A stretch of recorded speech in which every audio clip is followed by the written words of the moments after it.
what's up, everybody? Welcome back to the CPS Reports. It's your boy, Brother Guy. I am back today to talk about my guy, Mikey Musumeci. Now, I did a video about him early in the year about when he got cut from the One Championship. That was in September. We were scheduled to fight Cade Rotolo in a lightweight grappling match. And unfortunately, Cade Rotolo had to pull out of that fight, and then which meant that Mikey had to find a new opponent very short. As you know, I spoke about it that time. He wasn't able to make the weight, and then he got stripped of his title and then got cut from the promotion. Or I would rather say gracefully left the promotion.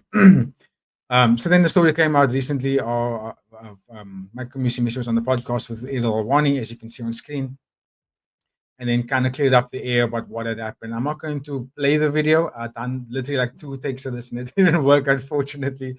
So I'm just going to give you my summary of the whole video, essentially. So, like, basically, he touches base on what had happened there. If you don't know, you can obviously go watch it, but he touches base on where Mikey Musumeci was scheduled to fight Cade Rotolo. Cade Rotolo unfortunately got injured, which then meant, like I said, Mikey had to get a new opponent in Bebito. He then unfortunately had to cut weight to make 2 different weights and couldn't do it in the space of 2 days, which then he had then a puncture in his lung. He couldn't really breathe. He had to go to hospital. Very, very dangerous. And then also on that time, he got stripped of the title and then also parted ways with the One Championship. He then goes on to talk about how he felt that maybe Cade Rotolo, because Idil was fishing for this, Cade Rotolo could have given Mikey Musumeci some more time because he was injured after the CJI tournament that he won, the Invitational with Craig Jones, and then he got injured, and then he gave the information a little too late to Mikey, and Mikey wasn't able to make that weight. But he's not holding any sort of grudges. He moves on. I think what had happened at that time, the UFC might have slipped in and offered Mikey a contract that he cannot refuse, because Mikey goes on to talk about it a little bit later in the video around the I would say around the 22-minute mark about the UFC contract. But before that, he goes into also talking about the steroids around jiu-jitsu tournaments and sports enhancements and athletes in competitions. And I'm not even sure if he's insinuating around One Championship, but I do know that he speaks very much of different promotions around jiu-jitsu tournaments. And I think going into the UFC, you feel there's obviously testing that's done really well, and then opponents can compete in a lot more cleaner level, which is what Mikey wants to prefer, obviously. What I find also kind of interesting is how he speaks about the hydration tests in One Championship and weight cutting. So when they do their tests on athletes, they don't only just do weight cuts, but they test your hydration as well. And I find that incredibly interesting. And I think that's what led up to his very, very scary injury with the ripped lung. But bringing it back to the UFC contract signing with UFC Fight on UFC Fight Pass, we, as the title of this video says, we Mikey Mushi spills some UFC news.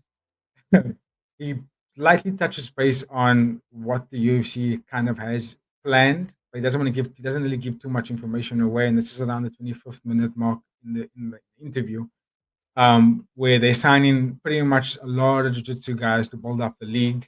A league of grappling, and my theory could be that not only on Fight Pass, they could be where UFC could be taking a page out of One Championship's book by introducing multiple martial arts disciplines in a fight card.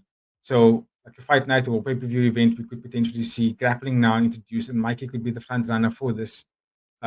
Because he seems to be very excited in the video when they start speaking about this new contract that they have in the UFC with Mikey, and when he mentioned that they're going to introduce the grappling league, thought that was one of the first things that he spills, and then immediately I thought, okay, but there has to be more than just that, because he doesn't want to give away more than just that, and I think that we could potentially see once they fill up that league of fighters of grapplers, we could see them compete on a fight card like a fight night or a pay-per-view, and that would be absolutely insane, because it would definitely not only solidify UFC as like the highest, biggest combat sports brand at the moment, but it will also take them up to the level where it's like now it's going to take a while for other guys to catch, even though One Championship is already using that style, that platform, which I thought is absolutely brilliant. If the UFC does it now, it's really going to be massive. So Mikey's going to fight on the 5th of December. UFC Fight Pass. I'm not too sure who the opponent is, but that's going to be where we could see the start of this new look to the UFC. I mean, if I'm wrong, then I'm wrong, but I mean, it would be quite cool if they did that, wouldn't they? But that's pretty much what they talk about. I don't want to spend too much time on the ones with steroids because, like, my theory when it comes to that is, as much as like Mikey doesn't like it, I mean, I feel like a lot of people that don't like it, but that's just an argument that's been happening forever since the introduction of sports enhancements in combat sports or any sports really.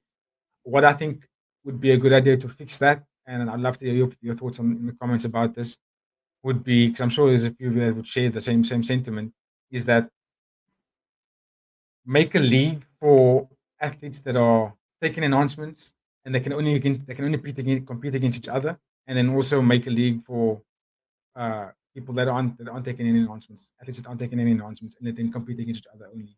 And that could just be, and then they'll compete against each other class-wise. Just you stay in your league.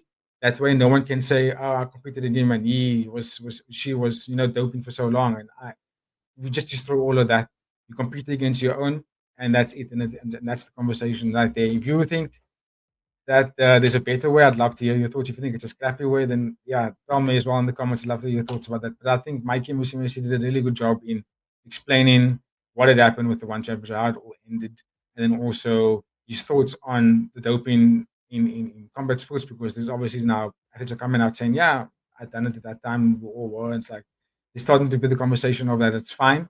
So I'd love to hear your thoughts about that. And then he also talks a little bit about um, the UFC contact that he has now, but not too much. But it's quite exciting actually, because I do feel like that progression to introducing multiple martial art disciplines in the same card, the UFC, I think that's a massive ace to pull. Um, so that's very cool. I'm glad about that. I'm glad about that. But anyway, you can definitely go and watch the interview for yourself on Errol Wani's page. He did a really good job with that. And thank you to that. But you made it this far. Please don't forget to like, comment, share, and subscribe to all that wonderful stuff. We're on our way to our first 1,000. We love it. This week, we obviously got the UFC preview coming up for Fight Night, Jan versus Davison Figueiredo. And then also, we're going to do another live for that fight card on Saturday. So stay tuned for that. It will be at 9:30 South African time in the morning on Saturday. So that's going to be awesome. But anyway, ladies and gentlemen, that is my time. On that note, stay safe, stay blessed, and you can catch me in the next one. Cheers.